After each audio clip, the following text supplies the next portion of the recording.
Cell phones. It seems like they're everywhere, and it seems like every cell phone's got a camera. But how about using a cell phone to take a picture of someone in a courtroom? Would that be intimidating a witness? First of all, let's talk about what is intimidating a witness. I think we all realize that if a witness who's going to be testifying, particularly at a criminal trial, is threatened, that's intimidation.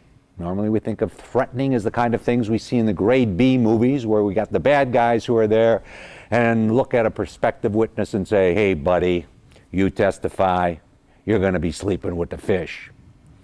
But what about a cell phone? What about a cell phone? Well, that brings us to this week's case. It involves a case that arose in Massachusetts. And there, an officer, undercover officer, was waiting to testify. The accused, who was not in custody, was coming out of the courtroom, and he held his cell phone up, pointed it toward the officer who was going to be going in to testify, as if he were about to take a picture. The undercover officer said, wait, this is witness intimidation, and we can't have this case go forward until we find out whether he took a picture, because if he took a picture and it's posted to the internet, not only is my ability to work as an undercover police officer going to be compromised, but my actual safety will be in jeopardy. Well, the defendant, on the other side of the coin, through his attorneys, argued, wait a second, all I'm doing is taking a picture. I'm free to take a picture. It's a public area. People who are in public areas have no expectation of privacy. You can take their pictures, which is true. Can't use them for commercial purposes, but you can do that. Court looked at this and said, hang on a second.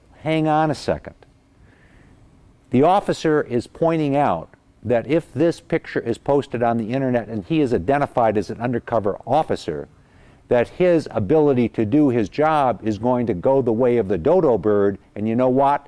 That's absolutely true. That's absolutely true. It was appealed up through the courts in the state of Massachusetts. And the courts came away agreeing with the officer and finding that if indeed the picture is going to be taken and if it's going to be posted to the internet, that is witness intimidation, just as if somebody had taken out a gun, held it toward the officer's head and said, don't you dare testify.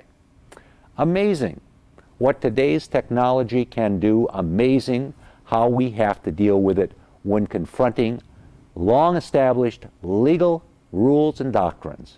Because, hey, the law is constantly changing with the new things that come at us, and that's why we bring you a case every week describing how the law works. I'm David Allen.